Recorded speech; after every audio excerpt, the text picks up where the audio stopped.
Games 1 and 2 have been completed in the second round of the Stanley Cup Playoffs. A lot has happened so far. It has been exciting, intense, interesting. There has been overtime. There has been excitement. A lot of intense moments. It's been fun to watch. Three out of the four rounds in this series are tied at one game apiece. You only have one series, 2-0 for one team, but still very exciting, tight checking, the atmosphere, who's going to go to the conference final, and all that. My name is Randy Dillon. I'm going to be giving you an update on what has happened in round 2 of the Stanley Cup Playoffs. Earlier this evening, the Colorado Avalanche battled the San Jose Sharks. They have tied this series. The series I find has been very interesting to watch because what I've noticed is it kind of waves a momentum you could see. In game 1, the Avalanche were the better team, and then later on the Sharks tied it at 2-1, and they took the momentum of that game. Quick strike, and they got a lucky bounce. And that's all she wrote for game 1. In game 2, you can kind of say the same thing. The Sharks strike quick, they were the stronger team, and the Avalanche got 2 goals later in the periods, and they were very strong. Got a third they got a third goal in a very hard-working shift. Matt Calvert banked it in, but the Sharks did not go away. It has been very interesting, but Brent Burns for the Sharks, holy shite, he is playing amazing at this moment. He is scoring, putting up points, defensive play, he is hitting. He is being a beast, and that's not because he looks like a beast. The big thing for the Sharks, though, still no Joe Pavelski. You gotta wonder how much difference would this series be without Pavelski? With Pavelski for the Sharks. Their offense could be rolling. The power play could be scoring much more. So we'll see what happens. Does he play in Game 3 in Denver? The goaltending, though, so far so good. You gotta say on both sides. Yeah, Grubauer gave up 4 and 3. But he's been playing good. He's making the big save. Martin Jones doesn't look like the Martin Jones we saw in game 2, 3, and 4 against Vegas. So we'll see what happens going forward. The Carolina Hurricanes currently have a 2-0 lead against the New York Islanders. You're watching this series. This is a very tough, tight, defensive checking series.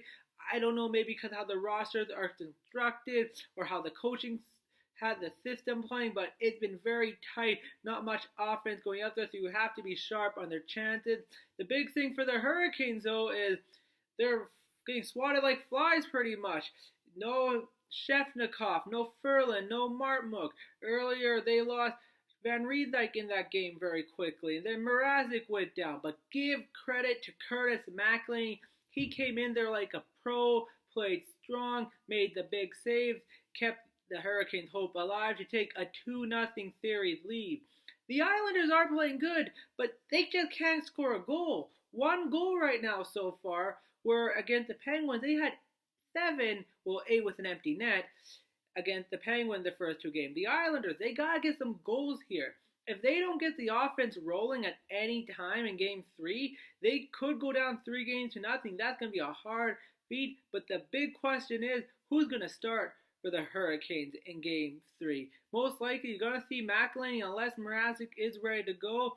That will be the first start in Curtis McElhinney's career as a playoff start. He has appeared in game for Calgary and Toronto, but never starting a game. So hopefully McElhinney gets that moment to start.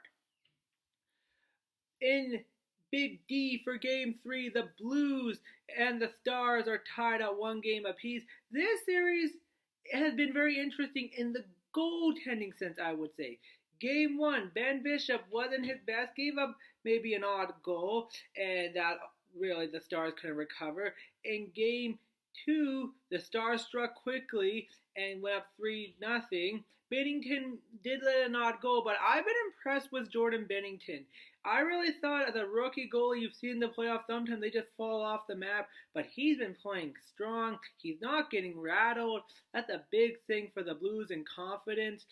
The big thing, though, going forward in this series, which big guns are going to step up next for either team, because a lot of the depth guys have been scoring for both these teams. We saw Tarasenko and Ben score in Game 1, but which one of these big top guys are going to step up? Is it going to be Ben, Sagan, or Radulov, or are they going to be Shen and O'Reilly and Tarasenko? Who's it going to be? We'll see what happens, but this series, like I said, is really tough defensively. The goaltending has been spectacular. It's going to be which big guns are going to step up. And hey, give credit to the Stars' power play. They have only allowed one power play goal against. That is an incredible feat here, ladies and gentlemen. So game 3 and 4 are going to be very interesting what happened. Whatever big guns are going to step up and get the offense going, that might be able to help them take control of this series. All right. The first ever Game 3 in the second round is going to be happening in Columbus, and the series is tied. Very interesting series so far. You know, the Bruins have been playing some good hockey. They have that high emotion from Game 7. They carried it over into Game 1. The Jackets with the quick strike, but the Bruins depth took control of that game with some big trades by Don Sweeney as Charlie Coyle and Marcus Johansson really helped them out. In Game 2, though, it was really the Bob show. Sergei Bobrovsky made a huge amount of saves. You look at the beginning of the playoffs, you're wondering if Bobrovsky played like he did this season, they're not going to have no chance, but he has played great, unbelievable. And Artemi Panarin as well. Holy shikes, he is being a big difference. He had 3 goals already, 3 points in the other game in Game 2, so that has been amazing. The big thing, though, I'm going to look forward to seeing what's going to happen in Game 3 and 4 is going to be this series. It's going to get physical. It's going to get nasty.